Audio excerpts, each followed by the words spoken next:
Hey everyone, welcome back to another exciting episode of Attack Productions. Today I'm back off being joined once again by Fluff as we go over set 14's starter decks. People. Like always, there's buttons down below. Feel free to click them. They're there for a reason. So starter decks, we actually haven't done one of these in a very long time.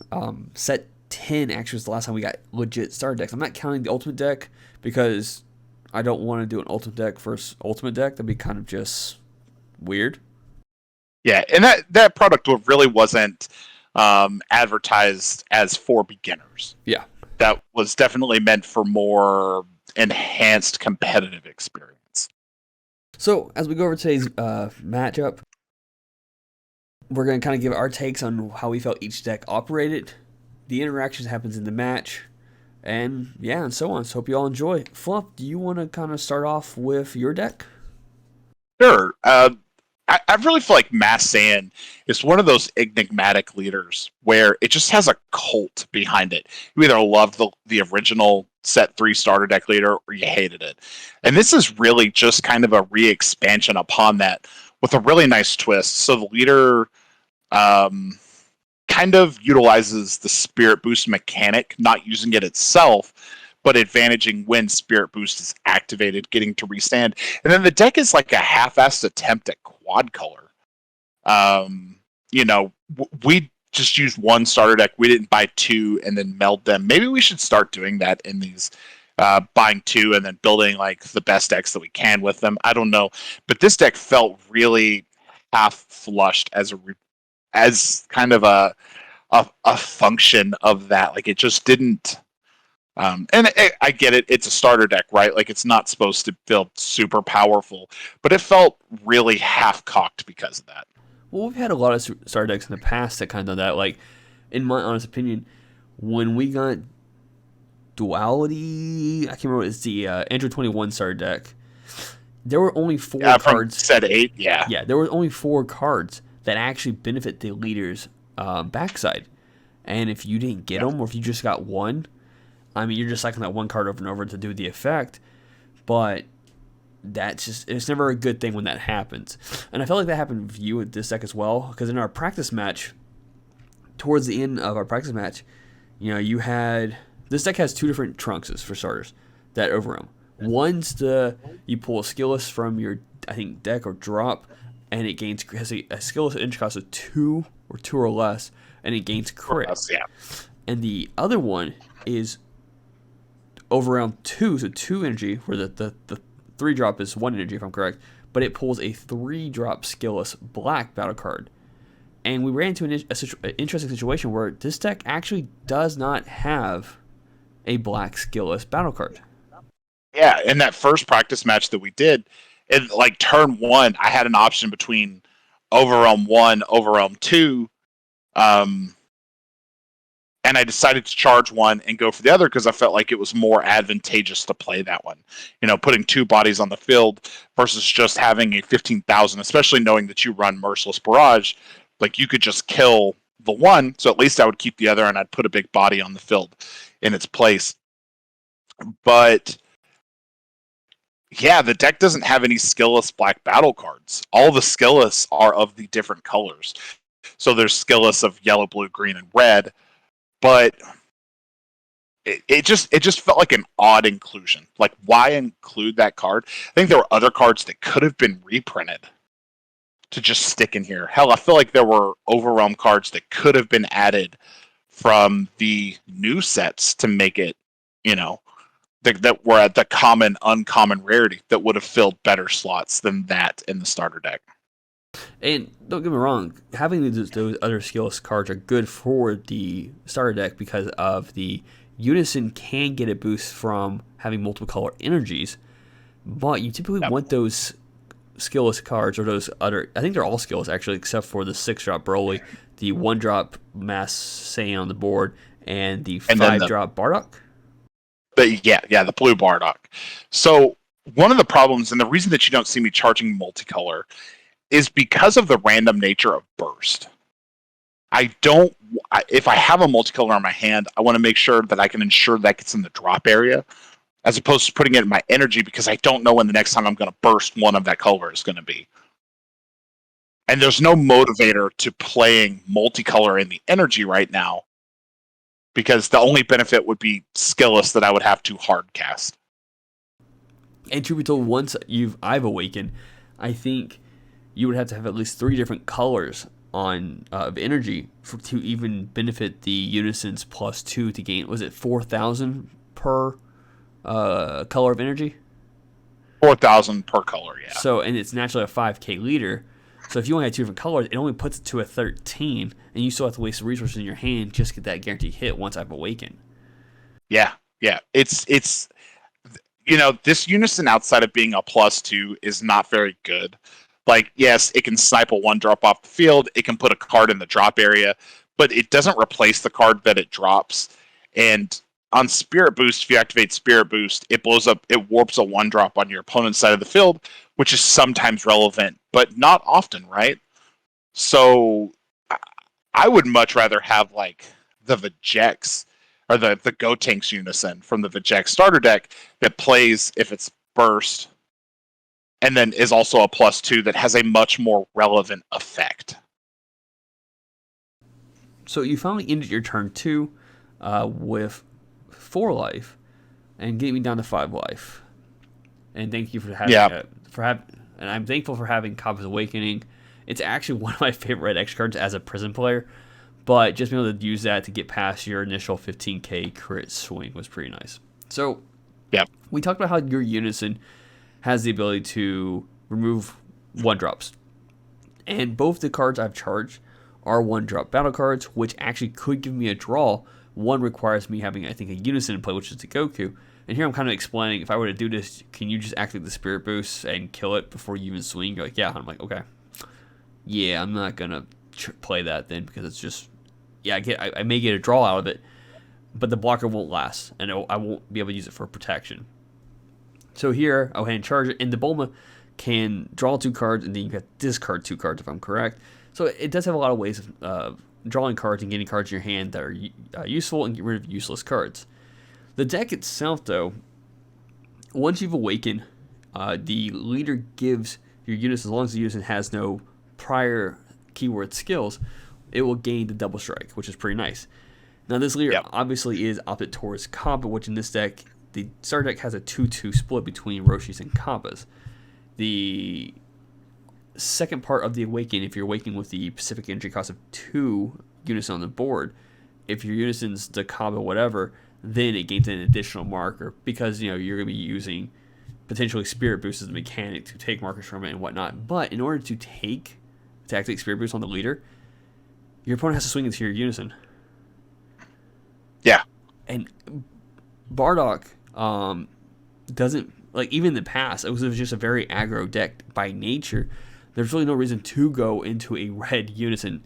Now, in our practice match, I think you learned from our practice match not to play cards after you've done all your swings you want to do first, because I was able to Merciless Barrage you. Well, I mean, that's just a tactic with red. Like, you don't, unless like you absolutely have to play a card, you try to get in some damage before you play. And like, you even do it like as the red player, you're doing it against me, where the last thing that you do is tap your energy for cards. It's just it's a good habit to have, unless you really need the card that you're tapping the energy for. And talking about your unisons, so you have the Kaba, you have the Roshi. The Roshi is nice because it gives itself a boost on the front end, but if you look at the -3 on the Roshi, that -3 actually kind of competes with what the leader already does for the unison. So there's never any point to spend markers on your unison outside of Spirit Boost, which makes Roshi a decent candidate if, say, you didn't have access to the Piccolo Jr. or it's Piccolo Jr. or is it King Piccolo, the red one from set 12? Set 12 Piccolo Unison. Boom. Yeah. I can never remember if that guy's Piccolo Jr. or King Piccolo. And this card will naturally do a damage if your opponent has 5 more life too on play. Yes. Which I get myself down low enough that it's not relevant in this matchup, but that's another nice little effect, which if you were running Bardock the Resolutes would also trigger that. Like the Vegeta, as red typically does, has the ability to be an extremely aggressive matchup. Yeah. I mean, for sure, I'm swinging at least a regular leader attack, and then I'm swinging a double strike unison every turn for sure. And Yeah. the Vegeta deck also likes to play battle cards very cheaply off random Of using autos. them as combo power. Yep. Yeah, or random autos. So the 18 in this deck, I think there's only 2 in the deck, and it's the green 18. If your leader's universe 7, when you come with this card, you could play in rest mode. And typically, I had it in my previous turn, but you chose not to swing it. I was hoping maybe you play one more card to swing with, and I'm like, all right, cool, I'll just combo her, but you didn't. So I held on to it for this turn when you swung with your crit battle card, and yep. which was a good play. Yeah. I mean, and you didn't see much resources. You're just like, you know what? I'm just gonna pass. I'm like, okay, that's fine. Both star decks, if I'm correct, have 6 negates, which for your negates are really good for 2/3 of them because they allow you to bring cards back to your hand. Yeah, so it runs Power Burst, which will fetch you a 1-drop black card, or it runs Aetorade, which will add a skillless back to your hand, which in this deck really just amounts to a free 5k combo. Yeah, or if you, because your other 2 negates in the Bardock deck were the Xeno Goku, which has 0 combo power, but if you negate with it, comboed off immediately, Power Burst. Are those in here? Yeah, you milled them off. I can't remember what turn it was, but you milled both of them off. Okay, I didn't even notice that those cards were actually even in here. So Bardock's 3 negates was Aetorade, Power Burst, and the Goku Xeno, where the 3 negates on Vegeta there were 2, is that all you got? 2 after images, and Kaba, you had the Kaba Awakening. Well, that's the extra, but there's actually 2 more negates. I do not remember off the top of my head what they were. I know it had Niagara Drop. I don't remember seeing other negates because I sleeved it. Both decks, I think, had 3 negates, 3 or 6 total negates, but 3 of each. Or maybe it was just the black one because, like I said, Kaba's Awakening's a good power boost itself. Yeah. And Niagara Drop is like an expensive Sensu Bean for red. Yeah. Doesn't resand 2 energy, but get that one. If it's your opponent's turn, your life is 3 or less, you get 3 sand energy and draw a card, if I'm correct, which is pretty nice. And it boosts by 5k, which, like I said, Sensu Bean, which is amazing. There's also a Gohan that if you come with 2 mono red cards, you pay 1 energy to play it to activate battle, and it's a 20k beater. That's not bad. Like I said, it likes playing cards at low cost. Now, in this deck, from what I saw and gathered, the 4-drop Goku, which I have charged my energy currently, it's kind of like the boss card of this deck. I don't think I saw anything higher than that. And that card alone is still pretty good. It's a deflect, dual attack, double strike that has an amazing impermanent when the card's in rest mode. Both it and your leader card gains 1,000 power. So dual attack procs when you swing, but it doesn't resolve until after the battle. So you swing with the card, the permanent goes in effect, so if I recall, it does not specify on what turn. So now it's a 21 double strike going to your leader. Now your opponent has to come off 2 cards to protect himself with that, and then resend the swing again. And your boss cards, which I don't think you've seen yet, was the Broly kind of. A 30k crit. Kind of. Yeah, so it's just crit on the turn that it comes out, but you have to have 1 of each color in the drop, and then you have to warp those out of your drop. Then you can play the Broly from the drop or warp. The problem is just getting 1 of each color into the drop area. Like, that really is a tall task, especially on a leader that is randomly bursting off the top of the deck. Yeah, and I think the hardest one for you to get is green. Yeah, there's like significantly fewer green cards in the deck. But and then also having maybe that much, but then the Brawly, there's only 2 of the Brawlies in the deck. But there's also 2 Trunkses though. Which Trunks? There's a skillless Trunks you got. So you have 4 reds, I think 4 yellows, 4 blue, but only 2 green in that whole deck. Yeah, probably. That feels right because I didn't really draw any green cards ever. Yeah, and I'm constantly throughout this whole match like, all right, is Broly in there? You got 4 of each because that was a big card in our practice game when you swung at me. Conveniently enough, in that practice match, I had Merciless Barrage to kind of bring it down a smidge, but still, a 30k crit is hard to get over, especially with 2 decks that can so my deck that I was playing can draw a lot, but with a unit like I said that can just get rid of 1-drops easily. I have no reason to play the blocker truly. Like, it only serves one purpose, which is a cantrip, which is nice, but I'd rather save the other cards like I mentioned. So, one of the things that red does exceptionally well compared to other colors is for how cheaply they play their other cards. And like that Android 18 that's currently in rust mode in your battle area, she's just a combo 1, and then it puts a 15k body on the field. Then you've got Merciless Barrage. This deck doesn't really have anything that plays for free or little like that. Like, I could have overwhelmed this Trunks, but I would have lost all the multicolor or all the colored cards in my drop area, which means I haven't seen a Brawly yet. If I do see one, the odds of me getting it set up to actually use the Brawly is slim to none. So I just decided to hard cast it. I could still at best activate main and give it a double strike, but you were 2 energy open. There's no way a double strike was going to get through. And like, your hand is 2 or 3 cards deeper than mine is.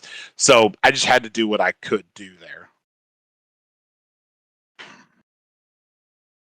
and yeah, I remember you mentioning like you almost passed a 4 open energy, but you tried to give it a shot, at least give me down to 2 life. There was no reason to pass with 4 open energy because nothing in my hand requires an energy. Yeah, I think Enzola is the highest cost card in your hand. I mean, your deck, without having a cheap way to play it. Yeah, and it's a 5-drop, so it's a little late to try to do on a leader that wants to rapidly awaken itself.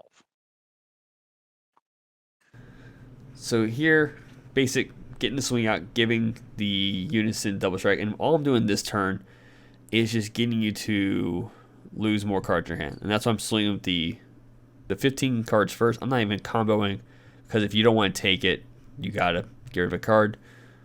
Yep. And then I swing double strike. And I think you take these 2 damage, which kind of replaces the cards you just got rid of. You still have 1 open energy, so you're looking potentially for a negate in the situation. Which was the hope. Yeah. Was hoping to see some form of negate. And this Goku has the flex, so actually I think Super Kamehameha only hits 3 or less, though. It is only 3 or less. Yeah. So it was safe regardless. Yeah. Getting into the board is very nice. We talked about it a little bit earlier, and its potential if it's permanent. And I do swing it the first time, and the classic move is just, in my opinion, don't combo the first attack because it forces your opponent to have to burn more resources, and then on your second attack you go into it, which is the case in this situation. That Goku in the starter deck environment is pretty good, but if you're, approaching it from a competitive source, tapping 4 in red to play a battle card is a lot like tapping 4 in green to play a battle card. You just don't want to do it unless it's going to guarantee that you're winning the game then and there. So, with that being said, hope you all enjoyed today's matchup. Like I said, it's a starter deck, nothing too special, but something we like to do in the past. Well, I like to do. I don't know how Fluff feels about it, but maybe he'll tell you while he does the outro. Keep in mind, there might be some buttons on the screen. I don't hate the starter decks. I do feel like the Masked Saiyan Reborn was the first deck in a long time, the starter deck, that I couldn't tell a new player like, oh, go get 2 of those, and we can make you a semi-competent deck out of just the cards in that. At least enough to show you the game. But I feel like the Vegeta starter deck is really good. I do enjoy filming these. They're interesting. They're great for new players, stuff like that. But yeah, hopefully you enjoyed this much as we did. Especially, I love getting spanked playing a deck that doesn't do jack shit. But read your cards, know your plays, click on one of the 4 videos above. Maybe you'll learn something, or maybe it will make you chuckle a little bit. And as always, Fluff out.